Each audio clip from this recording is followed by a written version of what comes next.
Hello, freedom fighters all across the world. It's your man, Nicholas Wildstar, aka Governor Wildstar, right here. Right here with another community Q&A chat that I got a wonderful panel here who I'm going to be introducing to you momentarily. Just of course, first, just wanted to let you know, please, please, please continue to support my campaign for California governor, however that you can. We, the people, make the news, so please just speak up, tell a friend.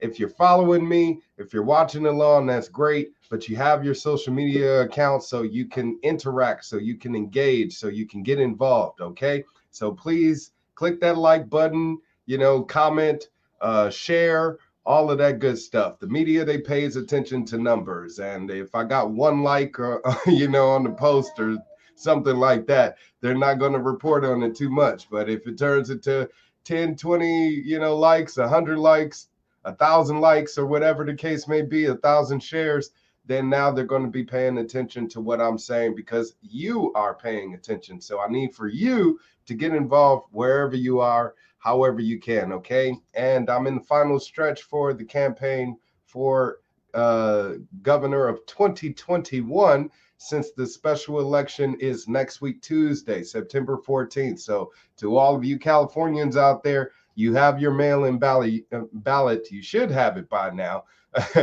And if you haven't mailed that in yet, please find out more about my campaign, why you should vote Wildstar for governor. But if you're here with me now, hopefully I'll be able to convince you with this conversation I'm about to have with my wonderful guest who I'm about to introduce to you now. First and foremost, I got my man Darryl Cotton of 151 Farms in the house. What's up, Cotton? Hey, Nicholas. What's happening, brother? Nothing much. Just getting this thing kick-started here. And, of course, I got my man Dank, Cannapreneur, the one and only in the house, as well as our special guest, Wolf Segal. Wolf, a.k.a. the farmer in the sky, Segal. He'll be jumping in here whenever he comes to light. And our lady, Krista Koenig from Sloan County, jumped in as well. So thank you guys for sitting down with me here today so we can talk about what's new in the cannabis industry, because there's a lot going on. I know Dave brought to light some new information with our treasurer of the state here. What's her name? Barbara Yee or something like that? Fiona Ma, pardon me. There we go. See, these people, they're that insignificant, but they're making such of an impact on our day-to-day lives with their corruption, with their greed, and with everything that they're doing. So we're going to be talking about a whole lot here. There we go. I got Wolf here. Wolf, can you hear us now? I can hear you now. Can you hear me? Yes, we can. Absolutely. So all right. Everybody is here. We can hear each other, see each other. So, Cotton, why don't you bring us up to speed with what's going on? Well, 8 days to the election, and Nicholas, I don't know, man. Every day it seems like you're gaining more steam, and a lot of it from the cannabis activist perspective. What you have right now is like our Gold Star team. I mean, when you look at what Wolf Segal, the farmer in the sky, brings to this conversation. Dank Dave, he had a 20,000 member collective. Krista has been fighting for 5+ years to get her license up and slow. And I'm here with 151 Farms. We're here for you because you have taken the time to learn what it is we're having to deal with, the fight, the uphill battle, the corruption and pay to play. And I think you would agree over the last few months, this has been quite an education, hasn't it? And it definitely has. It's been like a crash course in so much. Well, today it's like going to be hyperspeed because the first guest I'm going to introduce for us is Wolf Segal, and Wolf and I go way back, at least 10 years. He is an old-time activist. I'm going to let him explain a little bit about where he comes from, what he's gone through, and a little bit, once we get after that, what he sees amongst the candidates today with his many years of experience. Wolfie, welcome. Tell us a little bit about yourself. Let's see. I can bore you, but I'll give you the elevator version. I've been involved with cannabis since literally before I was born. My parents were beatniks in Greenwich Village. They were puffing reefer while I was in utero. I didn't consume voluntarily for another 12 years. So in 1968, I smoked pot for the first time. In 1969, I sold my first lid. In 1971, I planted my first crops, roughly a quarter of an acre out by Wonder, Oregon, and all up and down the highways of Northern California and Southern Oregon, playing Michael marijuana seed. I got busted late that summer, August 6th, actually, of 1971, the first of what would be a series of busts in my life, generally for pot or rising out of pot. Anyone that offends that I call cannabis pot, sorry, deal with it. I have been politically active since I was very young. My mom used to take me to Native American fishing rights, fish-ins up in on the Nisqually Delta, up in Washington. I'm the third generation of my family that's been involved in seeking restoration of Indigenous Americans' rights. My mom took me to see President Kennedy, John Kennedy, in 1960 when he was campaigning at Rockefeller Center. I licked envelopes for McGovern when I was 10. So being politically aware and active has been part of my entire life. And it was real obvious to me very early on that if the right to change our consciousness isn't the pursuit of happiness, what is? So I got politically active about that. I also went out on my own when I was 14, became one of the biggest pot dealers in Bellingham, Washington, a fairly good-sized college town. I used to have college kids drive me from Bellingham down to Portland, Oregon twice a week so I could pick up my 10 or 20 kilos. Those of you who are new to cannabis, a kilo is what they're supposed to come in. It's like 2.2 pounds.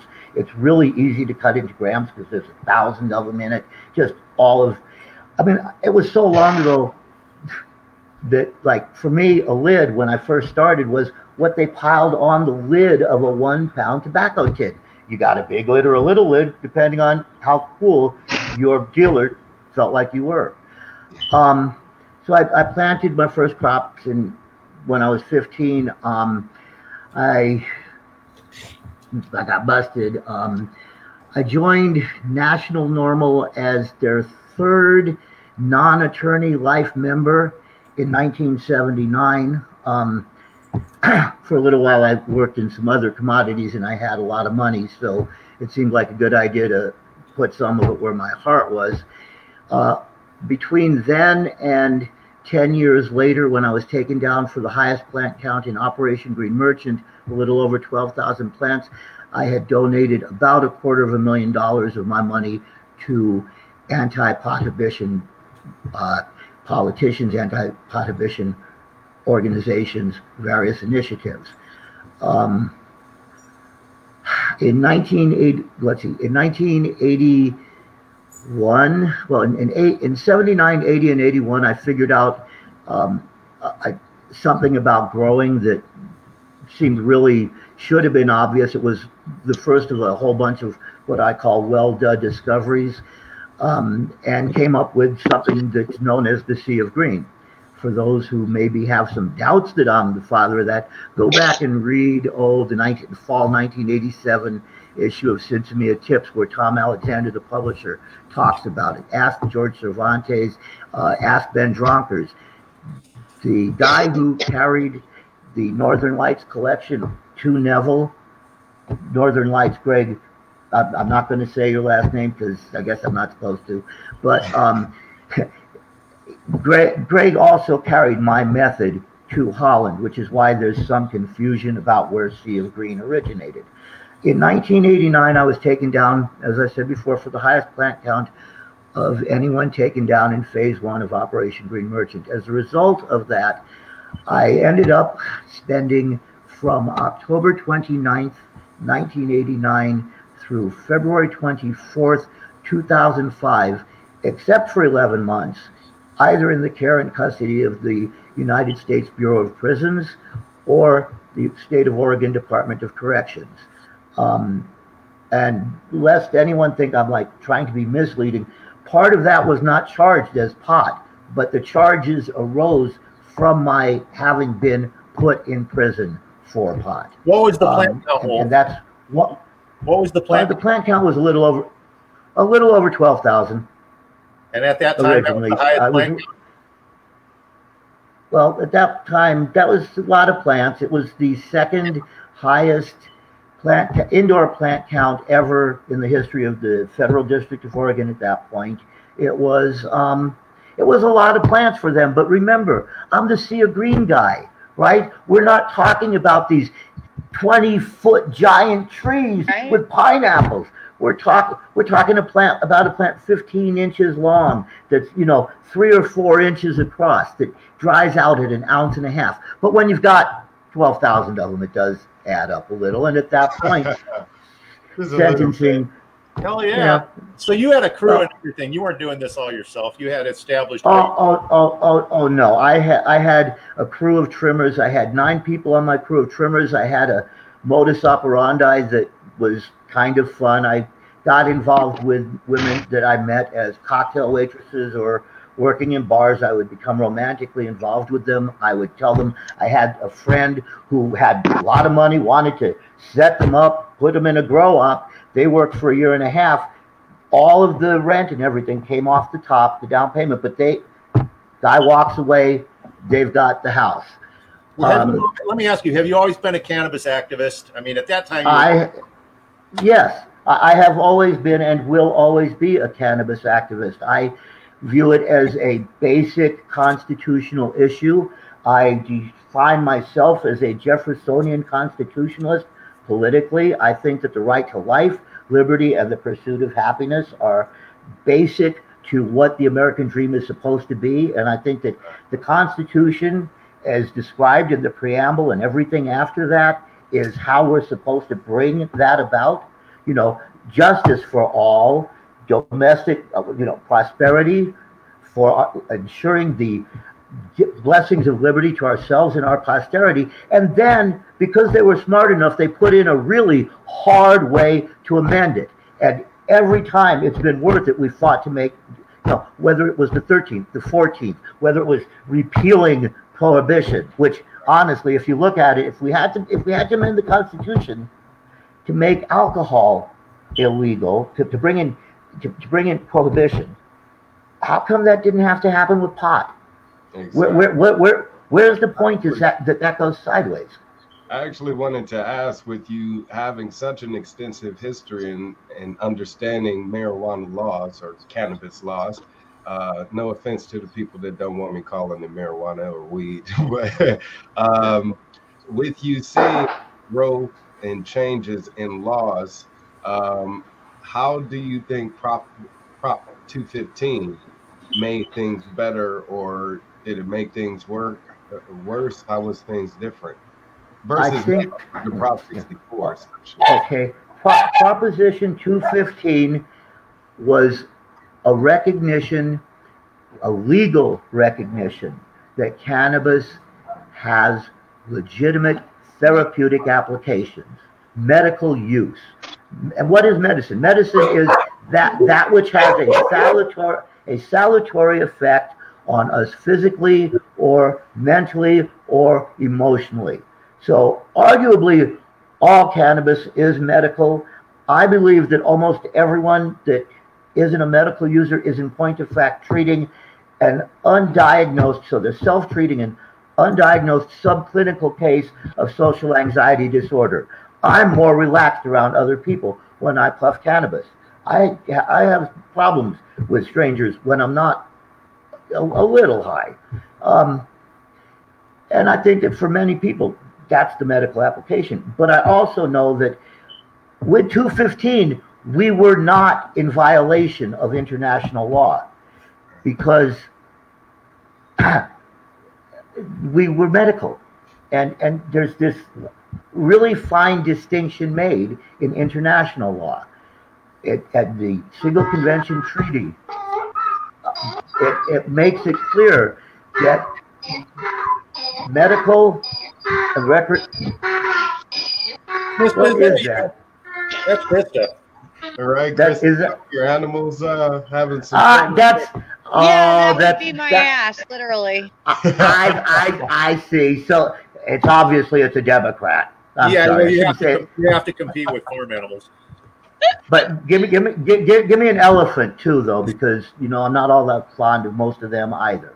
I'm for the Constitution. I'm for we the people, and I don't think that either of the major parties or any of the extant minor parties, perhaps we are going to be that change. I would like to see that. I don't think any of those parties care about anything except financing their parties' re-elections. Yes. Filling their parties' campaign checks. Have you had a chance to talk to any of the other candidates about cannabis law and what we're doing? A little bit.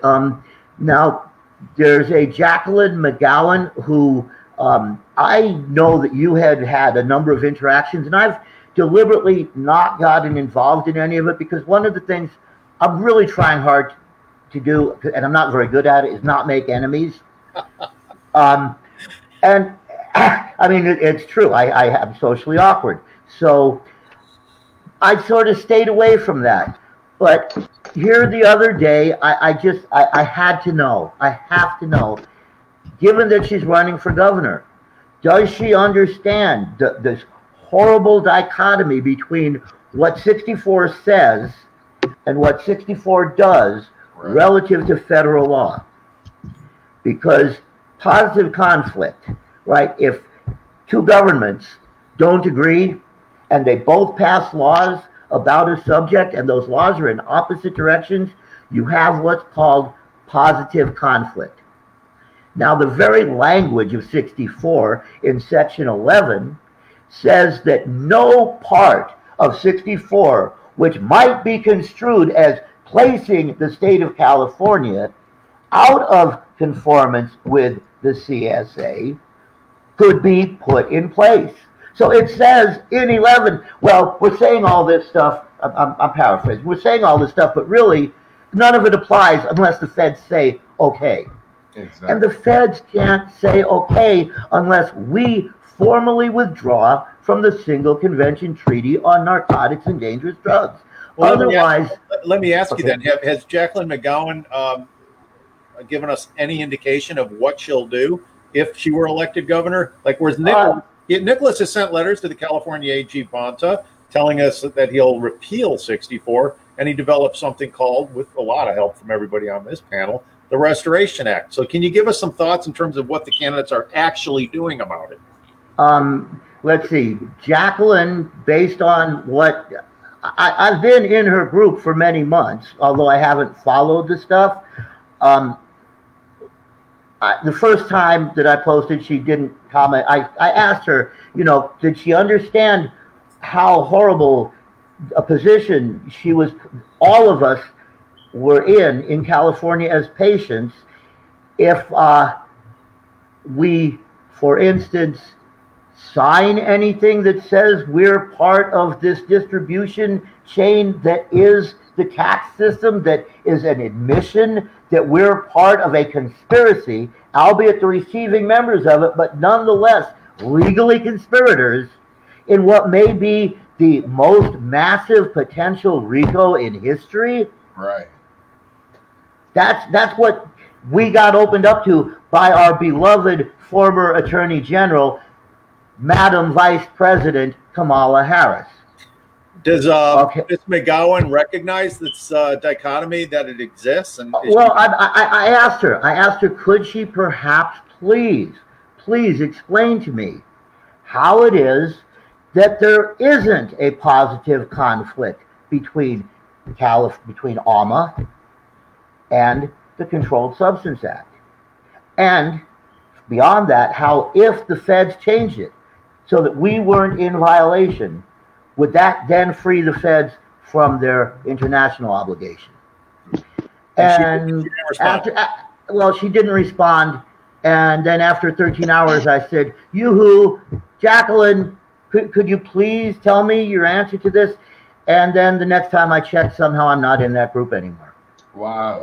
And I was polite. I was nowhere near, the language that I used was not that which my emotional reaction might have prompted. So that crushes dialogue. And Nick, on the other hand, he's done all this work with the Restoration Act. We'll get into that in a second. But he actually brings you on. He welcomes diverse and differing opinions to discuss it out. And he brings in a lot of voters that way. So based on where Nick's at today, you're not banned. You're actually on our podcast, and we want to hear about you, your experience, and the distinctions between what we saw in and around the time where cannabis became legal under Prop 215. Dave had a 20,000 member collective, and if you haven't seen it yet, that interview he does where he's presenting at the CDTFA and describing exactly what you just said, and that there's a situation that they're violating our Fifth Amendment rights. At any time, the Fed can come in and persecute us for what amounts to violations of the Controlled Substance Act. So at the end of the day, that's what we're talking about. With medical, though, and Dave, I got to hand it to you. At the end of that CDTFA interview, you caught that speaker on the fact that she said recreational, and you brought it right back home, man. I'm so happy and proud of you. She said that, listen, there is a distinction between medical and recreational. And when you're going recreational for tax purposes, you've ignored the fact that there's been, tens, if not even hundreds of years worth of medical science that can support what has been known as the entourage effect. But in the Restoration Act, we now have Section 9, and it can help anything from animals. We're talking about CBD, entourage. We're just beginning to explore this. What does research and science mean to Wolf Segal? I know that's one of your high priorities in medical cannabis licensing. What can we do about it? Did we lose Wolf? Yeah. It looks like he may be, he said bad sound coming out. Hopefully he'll come back into the session soon. I hope so. But Dave, could you elaborate a little bit about CDTFA and what you were experiencing? Because this is important. What year was that? 2017? Yeah, it was 12 and 17. And they're trying to hit you with a multi-million-dollar tax bill, right?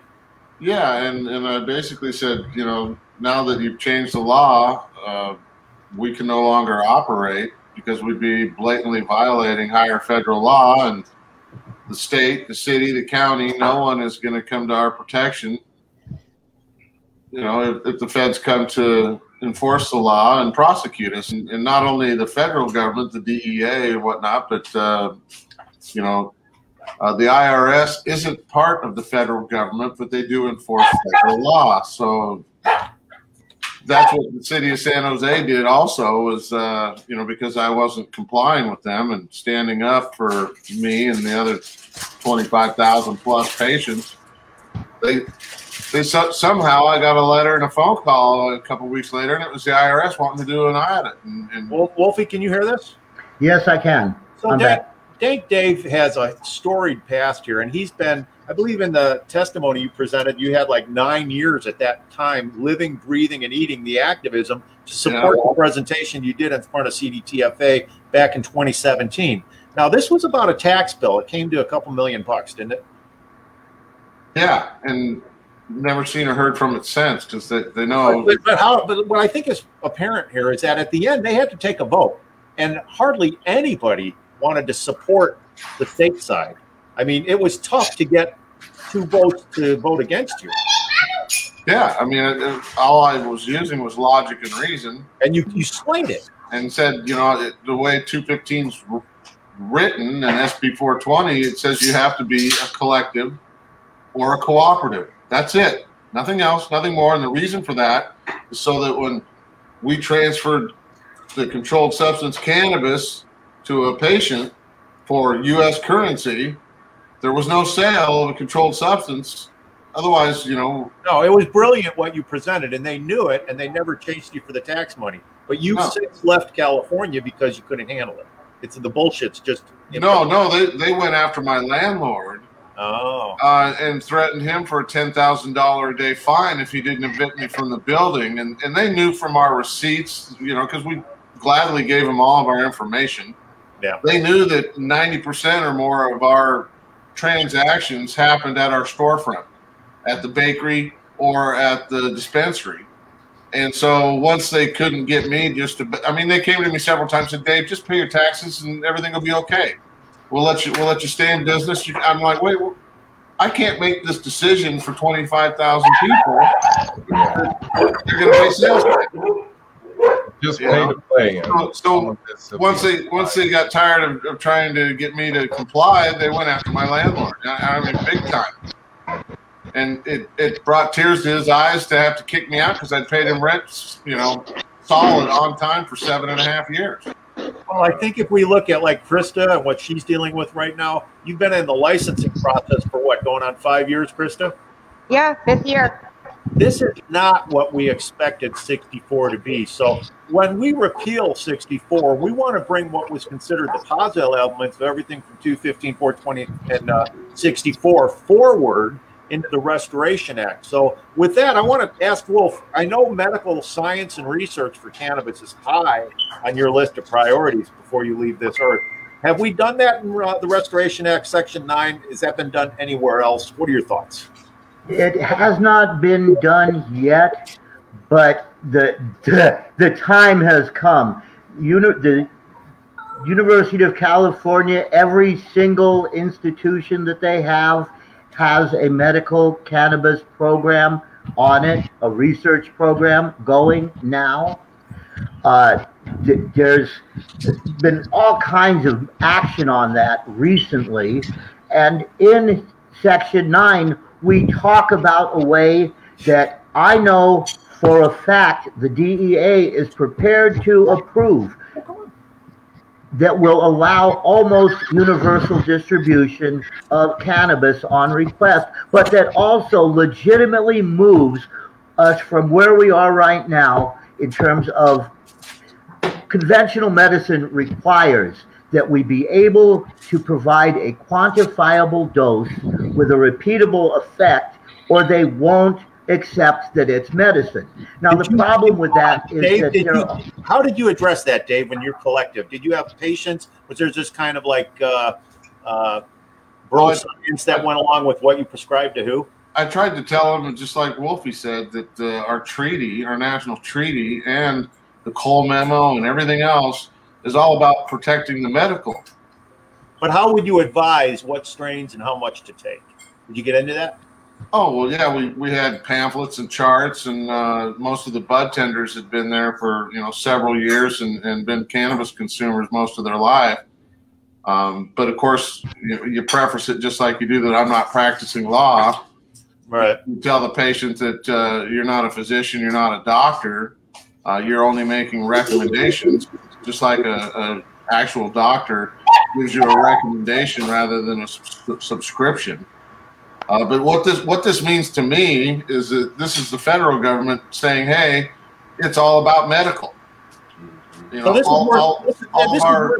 all of our paperwork and everything we're talking about, any protections that have come down in the last 10 years, is for medical use, not recreational. Right.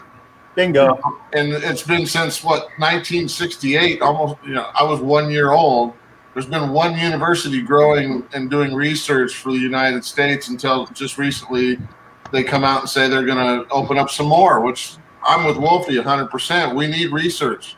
This medicine needs to be known by the world of what it can do for people. Yeah, I agree. So clinical trials, you want the full gamut, right, Wolf? yes, I do. And in that respect, I think that some of what I want, Dave might be a little uncomfortable with, because to get it to where allopathic medicine really will accept it, when I say quantifiable dose and repeatable effect, I want to be able to do follow-ups. I want to have patients in real programs where we know what their disease is, where they report back the subjective effect, how what they got affected them. And that requires standardized testing so that we know what's going out. It requires that our patients have consented to full physical workups, genetic sequencing, so we can find out and honestly say, of the people who suffer from hyperspasticity, we have 17 conditions where that is a primary symptom. Of those 17 diseases, the profiles of medical cannabis chemical ensembles that work for these people in each group. This is what seems to be what works best for them. And within those, here's what distinguishes this group of patients from this group of patients. Because until we can do that, what we're doing is standing on the edge of the Grand Canyon. We're blindfolded. It's a pitch black night. We've got a hood pulled down over our head. We're firing a shotgun off. And we're hoping that in the morning when we get to the bottom, we'll find something we can make breakfast out of. And How has Big Pharma reacted to this, though? What's been your experience with Big Pharma? Actually, I talk with Dave Watson semi-regularly, maybe 4 times a year. He laughs at some of what I say, but he also gets really nervous about it. You know, it is what it is. It's gonna happen. Yeah. We can do, and if we guide it, one of the things we can do is we can save our legacy farmers, because in order to actually have this information, we are going to have every kind of cannabis grown every kind of way in order to come up with every possible medical cannabis chemical ensemble. And then we have to be able to get that out to patients who try it. And in terms of federal law, there's only one thing that has to change, and that's a technical rule. And that technical rule is that patients in a research study currently are not allowed to pay an administrative fee, a service fee for what's done. You change that rule, and all of a sudden, you can distribute it, you can collect funds for it, you do a follow-up, you data mine the information. And now, how do we monetize this besides the service? Well, and what he's saying there too, in layman's terms, is you can make a transfer and no ownership. Well, obviously there's no ownership involved. But went away. The transfer wouldn't be considered a sale. No, and he's got that too. So in Restoration Act, we picked that up as we want to be able to make sure that those people that opt in for this are prepared to give full physicals and responses, so that we can start building that database. Well, it's a medical transaction. It's not a recreational sale. And medical's not taxed, is it? No, it shouldn't be. I mean, prescription drugs aren't. Over-the-counter ones are. So it's the same situation. They pulled a sneaky on us when they did Prop 64, and they made medical a type of licensing. That's what they did. That when the CDFA came out to see my provisional license, they wanted to know which side was my recreational moms and which side were my medicinal moms. There was no distinction other than you had to have your card, as you didn't have to pay taxes, and the place that you had to buy from had to also be medically licensed, and that's the only distinction. What do you think of all this, Nicholas? I was going to say, whether it's Prop 64 or this treaty or the Constitution or whatever the case may be, the biggest failure is that government isn't honoring its contractual agreement with we the people. I mean, these are people that we're hiring to do a certain job. We employ them with our, with our vote. We give them that position of power. We pay them with our tax dollars. And they failed to follow through on their bargain, on their end of the deal, every time. So, well, worse than that, they're stealing from us. I mean, they're literally these little cabals. Oh, worse than that, even than stealing from us, is telling us to come in and pay taxes on something that we can no longer pay taxes on because we're not a nonprofit and we're not filing taxes as a nonprofit. And so then we pull a business license, and then they want us to operate and pay taxes on something we don't have a business license to sell. So it's even worse than just, leaving pitfalls where we can make bad decisions. Is they're pushing us to make bad decisions, and we're being ostracized because we're not following along because we do not perceive it as being legal. And they're driving you broke too.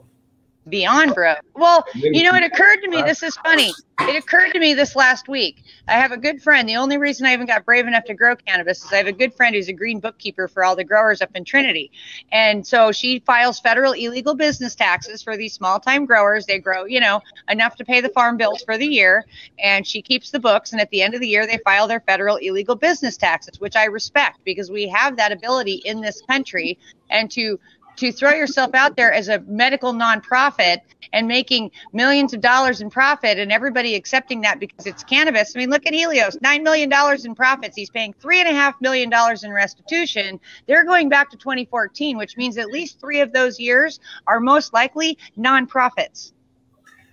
Yeah, I mean, and we're just uncovering more and more and more of this. So when we go back to what Dave saw in 2017, he was like originally ostracized, and people ignored you, and they said, "Oh, it's California. This is progressive, and we can do that." But you were actually sounding the alarm very early on. It's one of the reasons I got to introduce myself to you and show you what we were doing together. I believe the Restoration Act is going to be the reset to this, and I believe Nicholas Wildstar is the guy to get in there in the special recall election and turn things around. Basically, we need audits. We need to understand what it is these agencies are doing, and that the local government, there is going to be a class action, and the class action lawsuit is going to go after the state of California and Jacqueline McGowan. These are the 2 people or groups, identities that are at an issue that we can point to absolutely and say, it is because of your people within your organization, and in the case of Jacqueline, herself, that we're being denied the right to medical cannabis patients, and a class action will recover that. So, Nick, correct me if I'm wrong. You're about to do. I really need all the bandwidth on the wireless right now. That's okay. No, Okay. No problem. Go ahead. You're going to do an interview, a debate. Jacqueline's there. Wolfie, what question should Nick ask of Jacqueline McGowan? You get one question, right, Nick? Yeah, I do. Wolfie, can you hear us? Anybody? Yes, I do. I can barely hear you. If there's one question. It looks like you get one question, Nick. Dank, what should he ask her? Is there a positive conflict with higher federal law? The 64 conflict with the Controlled Substance Act? I like that one. And if no, how not? And if yes, how? I love it. There you go. That's better than mine. Plain and simple. I mean, it's almost just like, you know, I told you I got a reporter to finally say something I said without editing it and twisting it. Was until Uncle Sam says it's legal, it's not.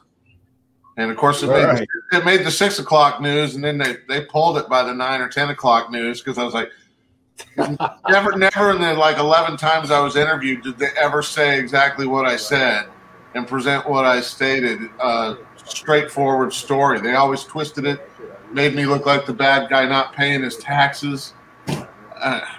Well, that's a great question. And if he has her in the debate, she can't wiggle away from it. I think she said something to the effect that that's dreaming and something about Santa Claus. And by the way, Nicholas, you might be prepared for it. You were banned from the group, right? No, I want to hear her knowledge. If she's supposed to be knowledgeable in this area, then she should know the answer to that. Just like Fiona Ma. Yeah, there's a conundrum. There's a conflict. I don't think she's been asked that directly, especially in the we're suffering. I mean, why? What other state law would make you give up your civil right, the Fifth Amendment, to self-incrimination, just to simply do business? Yeah, and what Krista was saying also, even when you do pay those taxes that you're forced to, that's even more incriminating yourself. Yes. Because, you know, you are showing now that you have proof of that. Well, if it's sales taxes, yes. Yeah, exactly. And like I said, our receipts, it pissed the SBOE off. Our receipts said equitable contribution only. They're like, well, what does that mean? I was like, well, because everyone owns the medicine before it's even grown, there's no transfer of ownership. You keep talking about property changing hands and an exchange of money for property. I was like, they already own the medicine when they come in. They're just making an equitable contribution. Not a donation, but an equitable contribution to the overall cost of what it takes to make the medicine and make the whole collective run. That was a wonderful argument. And Wolfie, can you you got a good connection right now? It's in and out. I'm back for now. The only thing I was going to say is that while he was in prison, he got a lot of knowledge as to the law and how to write his own motions, right? You did a lot of that in prison, right? Yes, I did. I was the jailhouse lawyer most of the time I was in. So you're like Jack Herrera. Well, that's true. And so what do you think of going forward to correct 64? The thought has been there's a class action. Do you think that has possibilities? I think it does. And I think that pretty much the local governments are going to have to decide which way they want to jump. They can be plaintiffs or they can be defendants. How would they be plaintiffs? How would you qualify them as a plaintiff? Well, they as lesser jurisdictions are relying. Dang. Yeah, here's what I think he's going on there, because we've talked about this. As the local governments, they had to know that 64 was available to them. So they couldn't really enact these local patchwork quilts of, let's call it compromised law. I mean, Krista can speak very clearly to what happens in SLO, and the local governments keeps pushing the finish line for these licenses away further and further. So, Wolfie, if we've got you, what does the class action do? What are we all as a group arguing? We're arguing that we want to be legal, that we want our state to make better decisions than it has, that it not make criminals of everyone who needs cannabis as a medicine, that it sets it up so our businessmen are not third-class citizens agreeing in advance to be criminals on paper in order to even try to do business. I understand, but don't we have to focus a little bit more on the damages, what's occurred? So people like Krista have paid tens, if not hundreds of thousands of dollars. They're battling lawsuits and all that. So these are real damages. There's probably a list as long as this room that goes into all the people that applied and never had a chance to get the license, yet these are unrecoverable application fees. So we want to find a class action that embodies as large a group as possible that have been harmed, and find a way to hold the state and Miss McGowan accountable for their actions. Do you think we are on the right path? I don't care so. I mean, Ms. McGowan is a lesser player. Kamala Harris, as a state actor, acting in the guise under color of state law, violating our civil rights, is subject to a Bivens suit. Now, and the governor explain it. Okay, Bivens is where you sue a state actor for violating your civil rights under color of law. Now, beyond that, that's federal. Oh, it's federal, but you have civil rights. Even your federal rights don't go away when the state is dealing with you. That's why state criminal cases get thrown out for violations of federal civil rights. Your civil rights federally don't go away. We have a right to due process. We have a right to equal protection of the law. We have a right to not incriminate ourselves. When we're made under color of state law to violate that, those state actors who are forcing us to violate our own rights are, in point of fact, totally liable to Bivens actions. And under it doesn't just go to Ms. Harris. Her direct supervisor, the governor, Mr. Newsom, was also liable under something called respondeat superior, which says that a supervisor is responsible for their subordinates knowing what their responsibilities are, and that the failure to do so is on the superior. Right. That's how I messed with the warden at Sheridan a lot. It sounds to me, Wolfie, like they knew what they were doing from the get-go and colluded and conspired together to do all of it. Are you bearing down on 64, the language in 64 then? Are you saying that's where the lie begins, frankly? Because prior to that, Krista wouldn't have been applying for a license for a for-profit recreational cultivation license. Then you get 64 and it says, hey, no positive conflict. Right. I am saying that it was a willful conspiracy to defraud, that it was a knowing conspiracy to defraud, because no reasonably competent attorney, even a lousy jailhouse lawyer can see that if the feds say no, the state doesn't get to say yes. Well, there's not that complicated. There's been some federal rulings on this lately with Iron Angel, And they came back and they said positive conflict did exist. But this was a really high caliber law firm representing the plaintiff, and they got it booted out based on positive conflict. And that's the supremacy clause, the preemption doctrine. Doesn't that surprise you that these cases are going to federal court when we know pretty much in advance they're not going to survive? To be honest, I'm shocked that I'm shocked that it didn't get knocked, that it ever went to the polls. I'm surprised it passed. I'm surprised it's been allowed to inflict the damage that it has, but I'm not that surprised because I sit and I watch what's happened in every state where recreation has been allowed in. It has damaged patient access, and it's damaged the little guys who were in the gray market and in the traditional market. So I want to ask a question about the cannabis community, with them being aware of the effect that these bad laws have had, and especially longtime activists such as yourself, who has put in the work to get us where we are now. Why aren't they why aren't they doing more to take action with this special election? Why does it seem like they're dragging their feet to some degree, or even hesitant? And well, part of it is that in the state of California, there has been an alliance between the legalization organization, the organizations that are ostensibly for legalization, and the Democratic Party, and you've got the biggest union in the state being really wanting to stay in business. It benefits the correctional officers to keep having complicated laws that, well, yeah, we're going to put people in prison, but we're also going to tax them. But we're also, it's like this.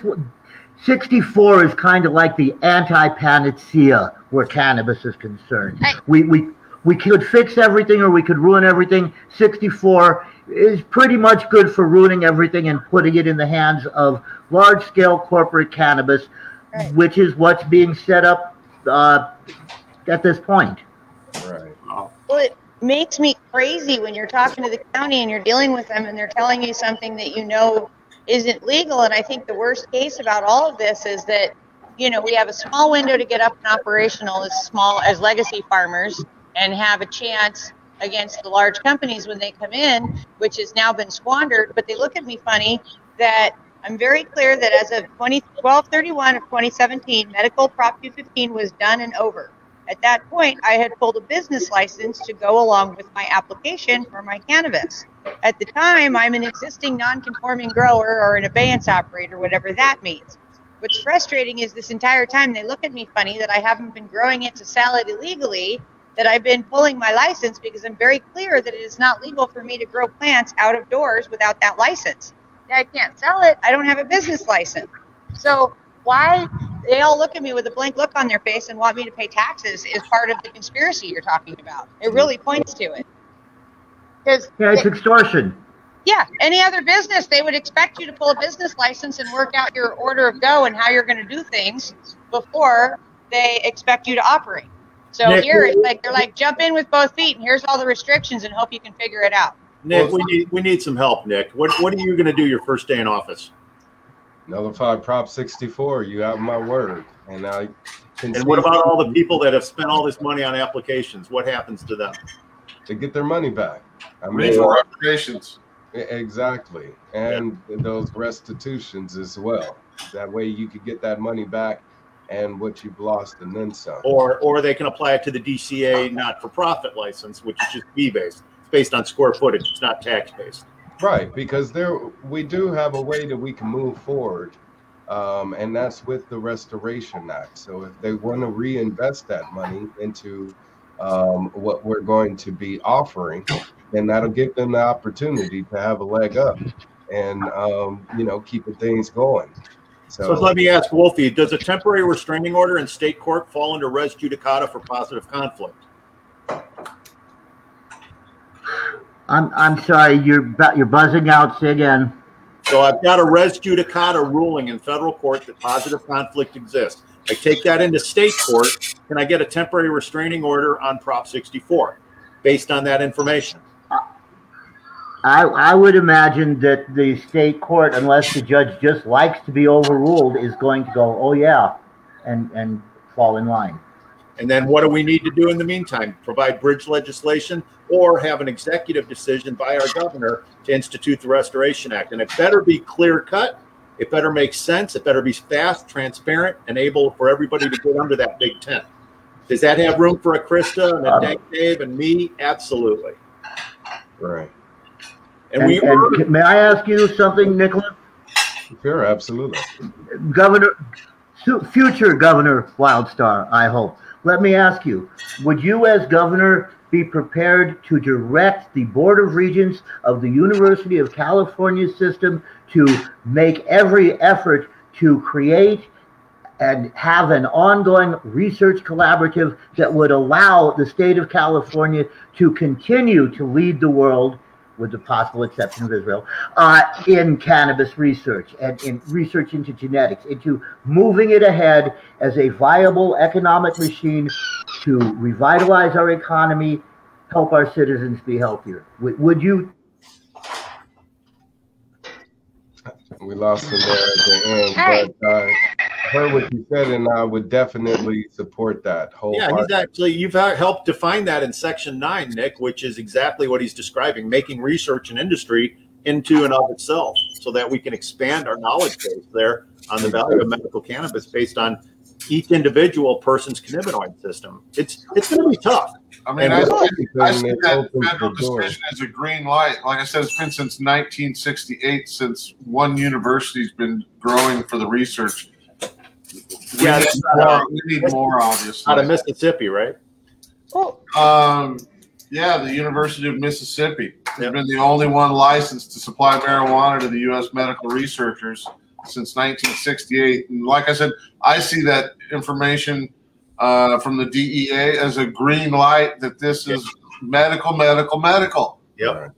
Chris, you've had some interesting conversations with government agencies recently. They're saying there's civil rights issues here, are they not? yes. I'm sorry we missed Wolf, but I think that's what they're keying off on, and it goes to public corruption, right? Yes. All right. More heads need to roll. I mean, like I said earlier, what other state requires you to give up your civil right, your Fifth Amendment to self-incrimination, just to go into business? I mean, how can they demand that you give up your federal constitutional civil right? And then they use Section 11 to try to say if there's a conflict, you know, nothing happened, or, you know, 64 is unlawful. Well, it's been out now. In other counties and cities, the enforcement, code enforcement, and powers that be, the PD or the sheriffs or whatever, are trying to take it on face value. But in a county like ours, where, you know, our sheriff and our code enforcement, they let slip at a site visit at another location last week that they're not even metric certified yet. There are enforcement. We've got the sheriff and code enforcement coming to a legal site that they just recently business licensed, looking for what we're doing wrong so they can shut us down. That's what's happening. And why do you think that is? To cut down the competition? I don't think our county has it. Their perception is really terrible. They think that all of us are going to grow illegally, sell it illegally, claim taxes illegally, and try to cheat the minute they're not looking. They all think we're going to run out there and run lights and pull depth covers and cheat our metric no matter what. We are not being given any doubt that we'll have integrity. No, you're guilty until proven innocent in this system. Exactly. Right. But yet they aren't. Well, and pointing to what of the doubt. Wolf was saying earlier about the recreational, as I just kind of had a little moment of clarity, is that would be like people drink alcohol because they're not comfortable with smoking cannabis, and they drink alcohol for, you know, social anxiety or whatever. It's the same as like recreational patients could be medical. You don't have a diagnosed medical condition that you're treating it for. You just use it because it's comfortable. Okay, so we all have knock back a couple of shots to relax. So what you're saying is basically the same thing, is that they've only allowed vodka or beer. Yeah. And so you have one type of alcohol that we are all allowed to try to take to relieve our anxiety, and it's not something that's conducive to us to drink that we enjoy. Yeah, well, one product poisons you to get you inebriated, and the other doesn't poison you. It's part of your natural cannabinoid system, and one kills and one's never killed. So make some sense out of that. But I think the laws and regulations, I equate it to flying a plane while you're building it. I mean, we're trying to get here at the end, and yet they're still in the process of figuring things out and considering us guilty before we're even proven our own innocence. We're trying to make something work that it's been impossible. So, Wolfie, what do you see going forward? What do you think we need to do to fix this train? Put it on the right track. We replace what's happened till now by fixing the problems of what there is. And it's not, you know, if you look at what's been proposed in the act, it's not something that's going to, you know, well, if you put in an application and it's been granted, we're going to take it away from you. You're evil. We're just going to try to make it possible for what the voters thought they were voting for to be what they get. And part of that involves acknowledging the legal reality. We cannot legally do a recreation for profit internet in this state. If we do medical and research, if we follow what is described loosely in section 9, is it 9 or 19? 9.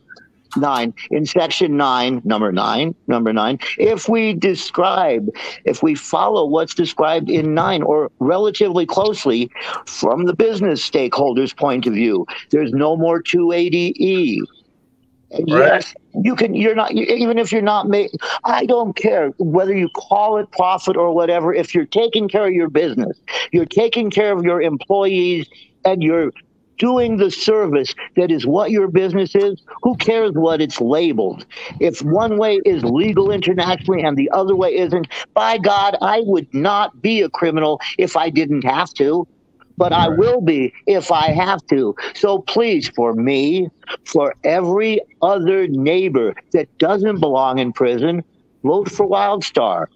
For future generations. Thank you so much. If we don't do this now, Wolfie, can we ever do it? Well, let's see. It took how many years to repeal prohibition, and we're just now getting around in the last 20 years to doing homebrew? Yeah. You want to have to wait that long to be able to grow your own?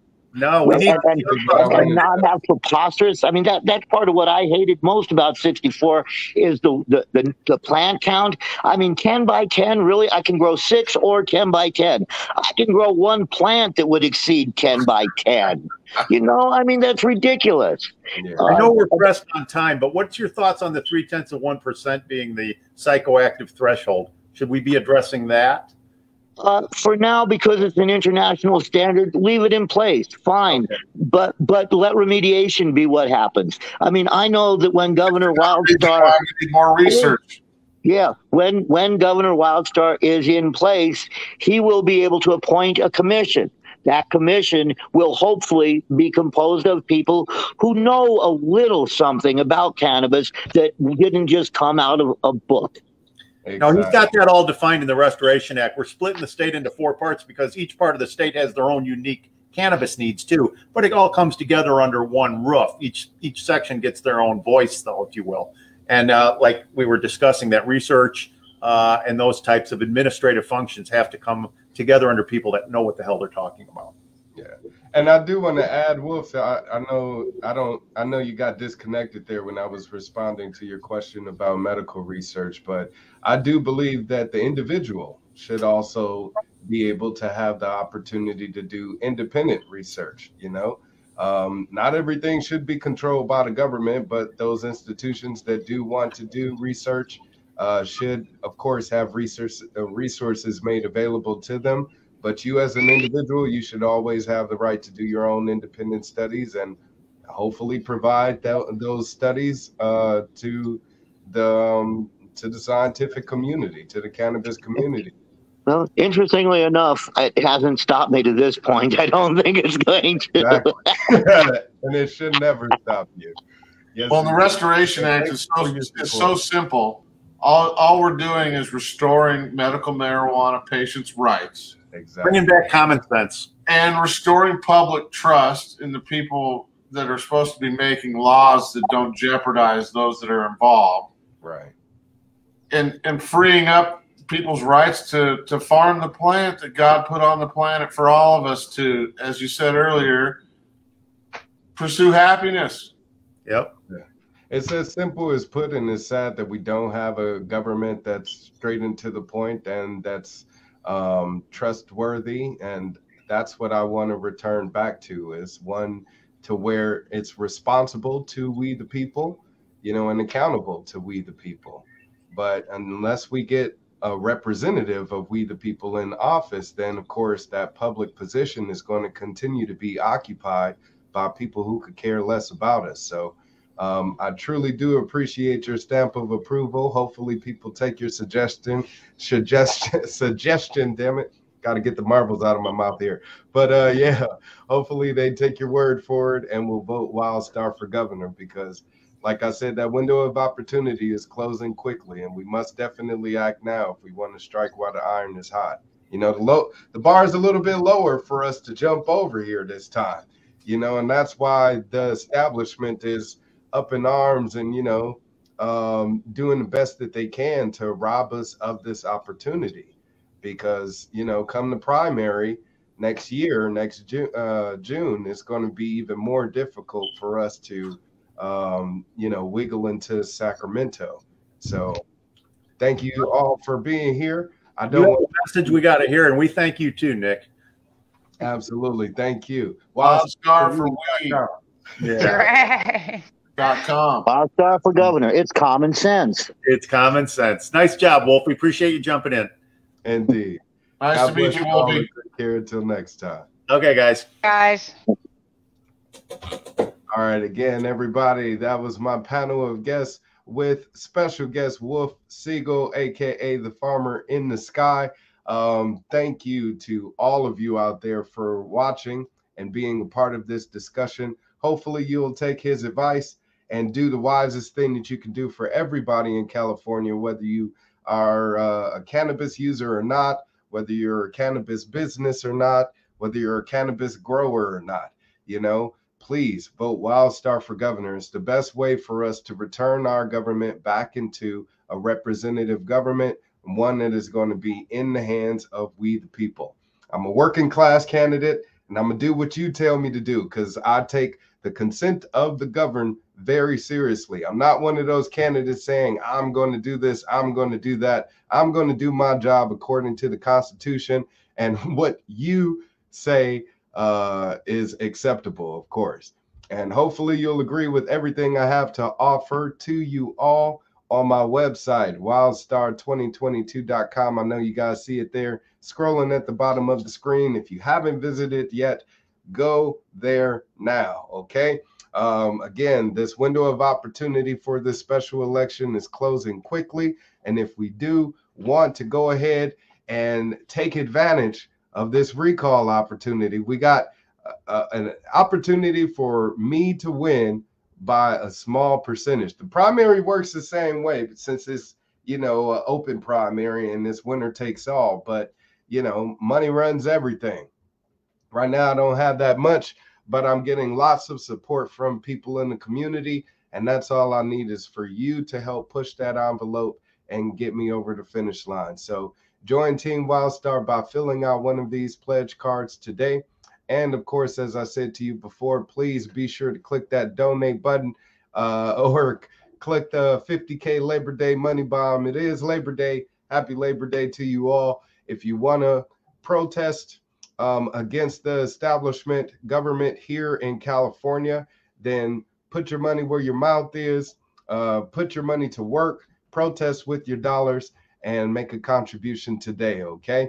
Click on that 50K Labor Day money bomb or the donate tab. But as I said, all of my social media icons are here for you to connect with me with: Facebook, Instagram, Twitter, YouTube, TikTok, all right there for you. Click any one of these and it'll connect you right to me. And also my campaign platform, find out more about what I have to offer, my top 6 goals right here for you, as well as a list of first day pledges right here as well. So I have over 150 press links. Click on press and you'll see all of these different links here, which include interviews, debates, articles, all sorts of everything right here for your pleasure and for you to do more research about why you should vote Wildstar for governor now. All right.